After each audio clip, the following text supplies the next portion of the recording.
जमलेल्या माझ्या तमाम हिंदू बांधवांनो, भगिनींनो आणि मातांनो,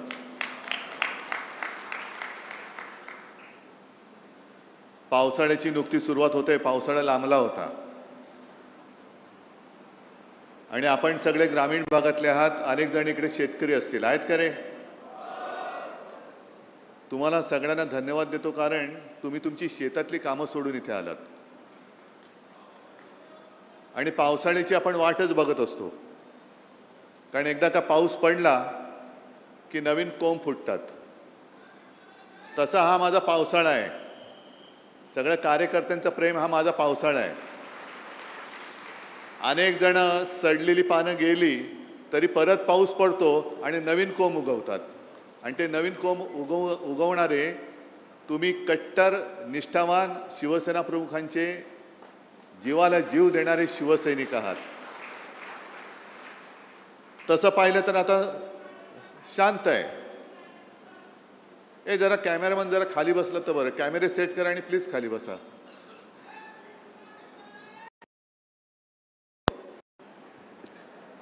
पहिला गद्दाराचा समाचार गेला,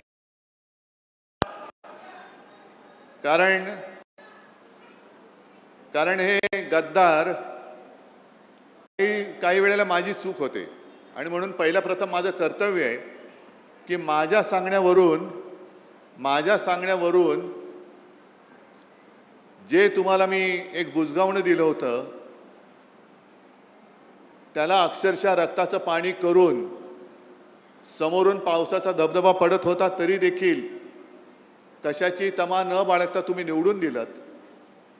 त्याच्याबद्दल मी तुमच्या सगळ्यांची तर माफी मागतोच, पण तमाम या यवतमाळ आणि वाशिम लोकसभा मतदारसंघातील मतदारांची माफी मागतो की तुम्ही केवळ आणि केवळ शिवसेना प्रमुखांचा चेहरा आणि माझा शब्द या भरोश्यावरती या गद्दाराला निवडून दिला होतात.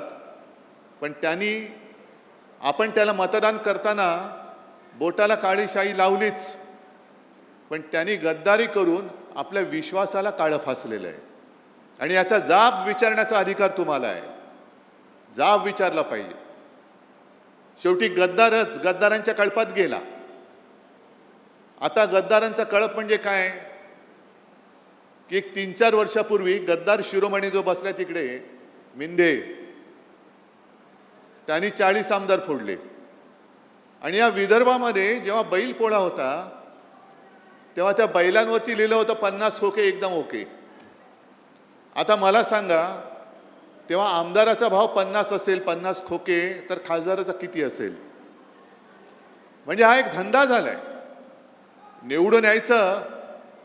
असा शेतकरी, आता तू बोललास ना रे दादा, पीक विमा मिळालेला नाहीये, हमी भाव मिळत नाहीये, पण निवडून यायचं, आपला हमी भाव वाढवायचा आणि विकून टाकायचं सगळं काही. मी मुद्दामून एक क्लिप इकडे ऐकवणार आहे तुम्हाला की शेवटी फसगत कशी होते. एक मिनिट थांबा. हे गद्दार खासदार त्यावेळेला काय बोलले होते, कुठे गेले? थांबा. आणि त्या जेव्हा हिंदू हृदय सम्राट वंदनीय बाळासाहेब ठाकरेंचं एक वाक्य मला आजही आठवते की मी वयाच्या 15व्या वर्षी शिवसैनिक झालो आणि त्यावेळेस त्यांनी मला ते कानावर आहे की जेव्हा कोणी संकटात असेल तेव्हा जात पात धर्म न पाहता त्याच्यासाठी आपण धावून गेलं पाहिजे. आज शिवसेना संकटात होती. माझी आई 83 वर्षाची होती. तिनं सुद्धा सांगितलं की शिवसेनेसाठी आपल्याला जायचं. थोडेसे गदगद झालेले आहात आईची आठवण काढून. तर आता आईची आठवण आलेली आहे. मला सांगितलं होतं शिवसेनेला सहकार्य करत, म्हणून आज मोठ्या प्रमाणावर त्या ठिकाणी आईचं स्वप्न तुम्ही पूर्ण करताय आणि म्हणून तुम्ही ठाकरेंबरोबर उभे राहिले. हो, बिलकुल. ठाकरे साहेब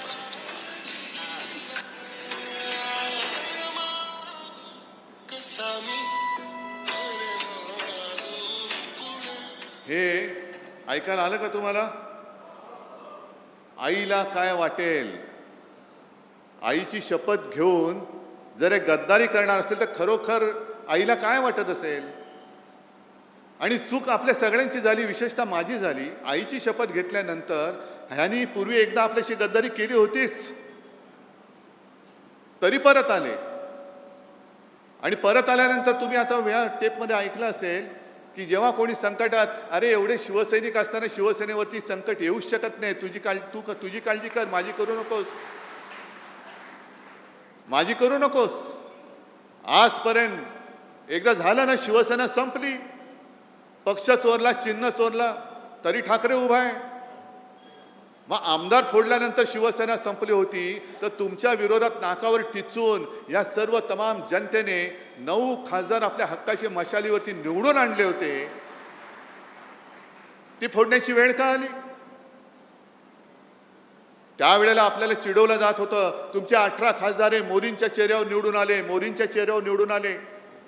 अरे मोदींच्या समोर देशात लाट असताना माझ्या या शिवरायाच्या महाराष्ट्राने मोदींच्या भाजपला आडवा करून त्यांच्या छाताडावरती हक्काचे शिवसेनेचे आणि महाविकास आघाडीचे 31 खासदार बसवले होते. कुठे गेली ती मोदींची लाट? आणि विकास निधी जे काय बोंबलतायत, एकूण 2 वर्षामध्ये लोकसभेमध्ये हे किती वेळा हजर होते? काय आंदोलन म्हणून काय केली त्यांनी? जे आंदोलन आपण केली, शेतकऱ्याला कर्जमुक्त, मी काय उपकार नाही केले, पण एक अनपेक्षितपणाने मुख्यमंत्री पदाची जबाबदारी मला स्वीकारावी लागली. कोणीही मागितली नव्हती, पण मी माझं कर्तव्य मानलं की आपला हा अन्नदाता आहे. सगळेजण म्हणतात मी शेतकऱ्याचा मुलगा आहे, मी शेतकऱ्याचा मुलगा आहे. अरे मग मुलगा असेल तर शेतकऱ्याच्या मुलाच्या निष्ठेला जाग ना तू, का शेतकऱ्याची गद्दारी करतोयस? पण कोणी न मागता मी माझं कर्तव्य म्हणून जे काय करता येणं शक्य होतं, 2 लाखापर्यंतची पीक कर्जाची जी काय एक रक्कम होती ती त्यातनं मी मुक्त केलं होतं. शेतकऱ्याला मिळाली होती की नव्हती एवढं मला सांगा. काय त्रास झाला होता? नाव काय, अमुक काय, तमुक काय, हे काय, जन्म कधी झाला, जन्म झाला की नाही झाला? अरे समोर उभा आहे तरी विचारतो जन्म झाला की नाही झाला? यांची फसवणूक करण्याची जी काय वृत्ती आहे ही सगळी गद्दार वृत्ती आहे. म्हणजे आता मी मध्यंतरी वाचलं, तुम्ही पण वाचलं असाल, आता आपल्याकडे ते SIR सुरू होत आहे. रेशन कार्ड, आधार कार्ड, पॅन कार्ड, आता पासपोर्ट, हे तुमचं भारतीय नागरिकत्वाचा दाखला धरला जाणार नाही. मग काय करणार? भाजपचं सदस्यत्व एवढंच तुम्ही धरणार? आम्ही नाही आहोत भाजपचं सदस्य, कारण हा भारतीय जनता पक्ष नाहीच आहे. असाच जर का वागला तर हा पाकिस्तान जनता पक्ष होतोय की काय, अशी आम्हाला तर चिंता वाटायला लागलेली आहे. कारण यांनी गद्दारी जी केलेली आहे, गद्दारी तुमच्या आमच्याशी केलीच. गद्दारी स्वतःच्या आई बरोबर केले, गद्दारी शिवसेनेबरोबर केले, गद्दारी तुमच्या बरोबर केले. आणि एवढंच नव्हे तर जो उल्लेख आता संजय राऊत यांनी केला, राम मंदिराच्या दानपेटीतले पैसे चोरले जात आहेत, चांदीच्या विटा चोरल्या गेल्या आहेत. शिवसेनेने देणगी दिली होती, तिचं काय झालं माहिती नाही. चांदीच्या विटा दिल्या होत्या, त्याचं काय झालं माहिती नाही. शिलापूजन, स्वतः शिवसेना प्रमुख गावोगावी फिरले होते, यवतमाळमध्ये सुद्धा आले होते. तिकडे सगळीकडे पूर्ण महाराष्ट्र शिवसेना प्रमुखांनी पिंजून काढला होता. राम मंदिर वही बनाएंगे, काय एक वातावरण झालं होतं. आणि तमाम हिंदूंना यांनी सगळ्यांनी साथ घातली होती. हिंदूंच्या भावनेशी गद्दारी करणारे हे भारतीय जनता पक्ष आहे. आज हा हिंदुत्वाचा अपमान आहे. ही गद्दारी शिवसेनेशी नाही, गद्दारी हिंदुत्वाशी केलेली आहे, गद्दारी या देशातल्या हिंदूंशी केलेली आहे. जाब फक्त या गद्दाराला विचारून नाही चालणार, जाब भारतीय जनता पक्षाला विचारावं लागेल. आपल्याकडे काय होते की जेवढ्याच तेवढं करून आपण विसरून जातो. ज्याप्रमाणे विधानसभेत आपलं सरकार यांनी पाडलं, गद्दारी करून पाडलं. 2.5 वर्ष तुम्ही राग तुमचा धुमसट ठेवला होता आणि तो राग त्यांना लोकसभेमध्ये दाखवून दिला. यांना काय वाटतंय की आता काही नसताना काही केलं तरी चालतंय. लोकांची स्मरणशक्ती किती आहे? किती आंदोलन करतील? 1 आठवडा करतील, 1 महिना करतील, 2 महिने, 3 महिने, 6 महिने, 3 वर्षांनी जेव्हा निवडणूक येईल तेव्हा आम्ही बघू. नाही, हा राग विश्वासघाताचा जो राग आहे तो धुमसता ठेवला पाहिजे. तुम्हाला जी मतं दिलेली आहेत ती जनता, ही जिवंत माणसं आहेत. त्यांच्या न्याय हक्कासाठी म्हणून तुम्हाला मतदार तिकडे त्यांनी खासदार बनवून पाठवलं होतं. आणि विकास निधी कोणाला लागतोय? विकास निधी फक्त काय भाजपच्या बापाच्या मालकीचा आहे का? भाजपच्या विरुद्ध जे खासदार निवडून आले तिकडे भाजपचे मतदार नाही आहेत? आणि भाजपच्या विरोधात ज्यांनी मतदान केली ती जनता माझ्या समोर आहे, पूर्ण राज्यभर पसरले, देशभर पसरलेली आहे. ही जनता तर काय पाकिस्तानमधून आलेली नाही ना. आणि मग विकास निधीसाठी जर का काम अडलं असतं तर जो उल्लेख आपल्या आमदार साहेबांनी केला, देरकर साहेबांनी केला, तुकडोजी महाराज, गाडगे महाराज यांना का विकास निधी लागला नाही? गाडगे महाराजांनी सुद्धा इकडे या विदर्भात खूप काम केलं. दशसूत्र त्यांची प्रसिद्ध आहे. जो भुकेला असेल त्याला अन्न देणं, जो तहानलेला असेल त्याला पाणी देणं, ज्याच्याकडे घर नाही त्याला घर देणं, ज्याच्याकडे वस्त्र नाही त्याला वस्त्र देणं आहे. आणि त्यांनी उभं केलं, एक समाजकार्य उभं केलं, स्वच्छता मोहीम राबवली. कुठे विकास निधी वाचून त्यांचं काम अडलं होतं? कोणतेही सत्तापद त्यांनी भोगलं नव्हतं. ना कधी आमदार झाले होते, ना कधी खासदार झाले होते. पण लोकांना शिक्षण दिलं म्हणून इतक्या वर्षानंतर सुद्धा लोक मुख्यमंत्री किंवा या गद्दाराला मानण्याच्या ऐवजी गाडगे महाराजांना नमस्कार करतात, तुकडोजी महाराजांना नमस्कार करतात. तुकडोजी महाराजांना सुद्धा राष्ट्रसंत म्हणतो. का म्हणतो आपण? आज आपण सगळे हिंदू म्हणून जय श्रीराम म्हणतोच, जय शिवराय सुद्धा बोलतो, हर हर महादेव सुद्धा म्हणतो. तसंच तुकडोजी महाराजांची जी काही भजनं होती त्या भजनातनं त्यांनी एक राष्ट्रभक्तीचं बीज रोवलं, ते या विदर्भामध्ये रोवलं आहे. त्यांच्याकडे पैसा अमाप आहे, साधन सामुग्री अमाप आहे. आमच्याकडे काय आहे? आमच्याकडे जिवंत माणसं आहेत. आणि तुकडोजी महाराज जे बोलले होते, तुकडोजी महाराज जे बोलले होते, जे शब्द, कदाचित शब्द मला आता पूर्ण शब्दाच्या आठवणार नाही, पत्थर सारे बॉम्ब बनेंगे, भक्त बनेगी सेना, झाडू झडेले शस्त्र बनेंगे, नाव लगेगी किनारे. काय नाही तर आहेत ना, दगड आहेत ते बॉम्ब बनतील, सगळी माझी भक्तांची सेना आहे, ते सैन्य होईल, हातामध्ये जे काही आहे ते शस्त्र होईल. आणि त्यातनं आपल्याला स्वातंत्र्य मिळालेलं आहे. स्वातंत्र्य हे निवडणूक जिंकून मिळालेलं स्वातंत्र्य नाही आहे, तर इंग्रजांशी लढून मिळवलेलं स्वातंत्र्य आहे. मग तेव्हा लोकमान्य टिळक बोलले असते, काय करणार, विकास निधी मिळत नाही. महात्मा गांधी बोलले असते, विकास निधी मिळत नाही. कशाला? आज जे तिकडे बसलेत फोडाफोडी करणारे, त्यांनाच मी विचारतोय. अटलजी तर गेले, अडवाणी साहेब आज त्यांना तुम्ही अडगळीत टाकले. काँग्रेसशी लढत असताना यांना कधी विकास निधी चणचण भासली नाही ती? अटलजी आणि अडवाणीजी कधी जर त्यांनी असं म्हटलं होतं, आम्ही आता काँग्रेसमध्ये जातो कारण आम्हाला विकास निधीच मिळत नाही, तर मोदींचा राजकीय जन्म झाला असता का? अमित शहाचा राजकीय जन्म झाला असता का? आणि यांना फोडाफोडी का करायचे? तर तोच की तुमच्या प्रश्नापासून तुमचं दुर्लक्ष झालं पाहिजे. पीक विमा नाही मिळाला तरी चालतंय, तुम्हाला दुसरं काहीतरी दिलं का तुम्ही त्याच्या मागे लागता. शेतकऱ्याला हमी भाव नाही मिळाला तरी चालतंय, त्याला दुसरं काहीतरी दिलं का तो त्याच्या मागे लागतो. त्याचं आयुष्य हे नेहमी संकटातच राहिलं पाहिजे. तो जोपर्यंत संकटात आहे तोपर्यंत तो माझ्या दारात उभा राहणार. ही परिस्थिती आता बदलायला पाहिजे. हा गद्दार जिथे सापडेल तिकडे तुम्ही त्याला जा विचारलं पाहिजेस, मी तुला निवडून आणलेस का, तू माझ्याशी गद्दारी केलीस? मी माझ्या रक्ताचं पाणी केले, मी माझं रक्त आटवलेलं आहे. समोरनं पैसे, अरे आत्ता तुला मिळतायत, त्यावेळेला मला सुद्धा जर पैसे मिळाले असते तर मी सुद्धा तुला पाडू शकलो असतो. पण मी भगव्याला आणि शिवरायाच्या निष्ठेला जागलो म्हणून, आणि म्हणून तू खासदार झालाय. तुला काडीची किंमत नव्हती, तू बोल तू गद्दारी का केलीस? पुढचे 3 वर्ष हा कार्यक्रम तुम्हाला करावा लागेल. आहे हिंमत तुमच्यामध्ये? कारण मी मुद्दामून आलोय. जसं त्यांनी मला सांगितलं, काय झालं 2 आठवड्यापूर्वी एक खासदारांची बैठक घेतली, तेव्हा हे महाशय मला म्हणाले, साहेब घरी सोयरीक जुळवायचे, पाहुणे येणार आहेत, मी व्हिडिओवरनं आलो तर चालेल का? आता घरचं कार्य, शुभ कार्य म्हटल्यानंतर मी नाही बोलू शकतो. आता मला काय माहित, मुलीची सोयरीक जुळवताना ह्यांची सोयरीक तिकडे जुळवतील. ह्यांच्या हे पाहुण्यांकडे चालले होते का पाहुणे यांच्याकडे येत होते? सोयरीक ह्यांची जुळत होती, पण सांगितलं मुलीची सोयरीक जुळवतोय. मग मी रात्री फोन केला, म्हटलं काय जुळलं का? हो जुळलं की म्हणे. जुळलं, 2 दिवसांनी कळलं, गेले सासरी. आता नांदा तिकडे गद्दारांच्या कळपामध्ये नांदा, गद्दारांच्या लांडग्या म्हणजे त्या कळपामध्ये नांदा. इकडे वाघाचं जीवन जगत होता, तिकडे गाढवाचं जीवन जगा. जे ओझं तुमच्या पाठीवर टाकलं जाईल ते वाहत राहा.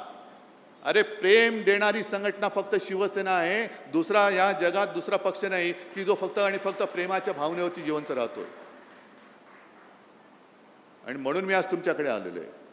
जसं त्यांनी सांगितलं ना की मी माझ्या कार्यकर्त्यांशी बोलेन, तसं मी तुमच्याशी बोलतोय. मी करतोय ते बरोबर करतोय की चूक करतोय?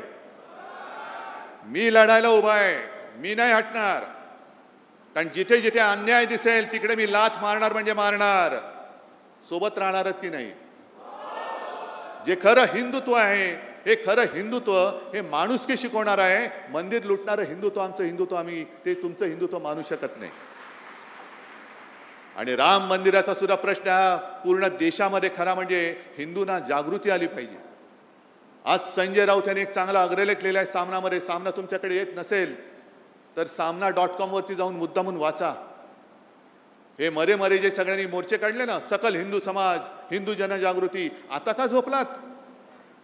आता का झोपलात? आम्हाला आता भाजपा मुक्त राम पाहिजे आणि त्याच्यासाठी शिवसेना लवकर आंदोलनाला सुरुवात करणार आहे. भाजप मुक्त राम, जो एक विळखा या भोंदूंच्या घराण्यामध्ये राम आमचा प्रभू श्रीराम सापडलेला आहे, त्या श्रीरामाला त्या हिंदूंकडनं सोडवण्यासाठी शिवसेना पुढाकार घेईल आणि शिवसेना पहिली ठिणगी महाराष्ट्रामध्ये टाकेल. आणि तेव्हा मला गद्दारांना विचारायचे, जे बाळासाहेबांचे विचार हे बाळासाहेबांचे विचार आहेत, आहे तुमच्यामध्ये हिंमत? त्या गद्दाराला विचारा, हिंमत आहे? जाऊन विचारू शकता तुम्ही मोदींना. पीक विमा का मिळाला नाही लोकसभेमध्ये तोंड उघडू शकता? आहे हिंमत? शेतकऱ्याला हमी भाव मिळत नाही, शेतकऱ्याच्या आत्महत्या चाललेल्या आहेत, नीटचे पेपर फुटतायत, महिलांवरती अत्याचार वाढतायत, राम मंदिर लुटलं जात आहे, मध्य प्रदेशमध्ये तिथले मुख्यमंत्र्यांच्या नावाने लूट चालू आहे. हे सगळे प्रश्न विचारण्याचं धाडस या गद्दारांच्या रक्तात आहे का, शिल्लक राहिलंय का, की तुमचं रक्त हे गद्दारीने नासून टाकलेलं आहे? हा जो स्वाभिमान आहे, ही जी हिंमत आहे, ही जी धमक आहे, म्हणून शिवसेना पाहिजे. हे शिवसेना का संपवायला निघालेत? मला कोणी प्रश्न नाही विचारायचा. प्रश्न विचारण्याचं धाडस फक्त शिवसैनिक करू शकतो, म्हणून शिवसेना संपवा. नाही संपू शकत. जोपर्यंत प्रश्न संपत नाहीत, जोपर्यंत हा हृदयामध्ये आग लागलेला शिवसैनिक संपू शकत नाही, तोपर्यंत ठाकरे आणि शिवसेना कोणी संपू शकणार नाही. आणि या पुढचा काळ जो आहे, हा काळ यांनी बरोबर असा निवडलेला आहे की निवडणुका नसतानाही फोडाफोडी करून टाका. आणि फोडाफोडी आपल्याला किती लोकांना आठवत असेल की लोकसभेच्या वेळेला जेव्हा मी आलो होतो तेव्हा त्यांची घोषणा काय होती? अबकी बार 400 पार. आणि मी घोषणा दिली होती अबकी बार तडीपार.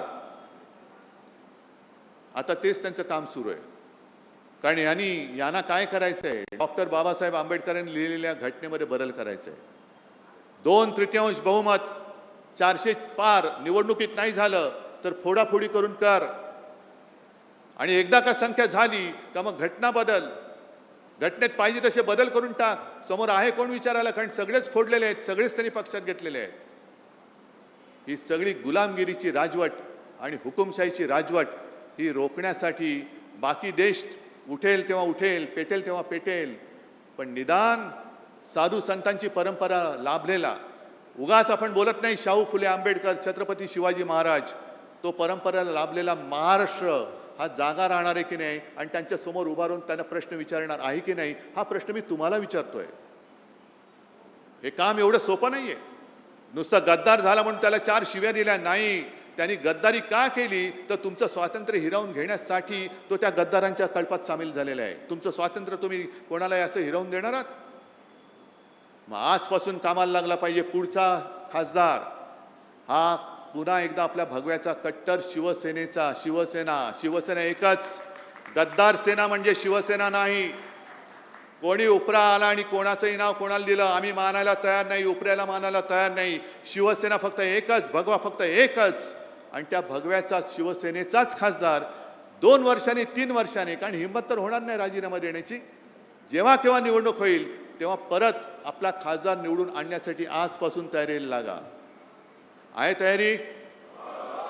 जरा जोरात सांगताय? नाही, एवढा जोर आला पाहिजे की छप्पर उडाला पाहिजे, दिल्लीपर्यंत पोहोचला पाहिजे हा आवाज. बोला एकदा.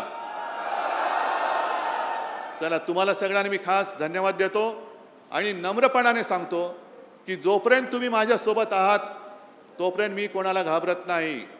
जोपर्यंत तुम्ही माझ्यासोबत आहात तोपर्यंत कोणी किती प्रयत्न केले तरी ठाकरे काय शिवसेना ही कोणी संपू शकणार नाही. आणि तो विश्वास माझ्यात आहे आणि त्या विश्वासाच्या जोरावर या अन्यायाला तोडून फोडून टाकल्याशिवाय मी राहणार नाही. एवढं एक वचन मी आपल्याला देतो आणि आपली रजा घेतो. जय हिंद, जय महाराष्ट्र.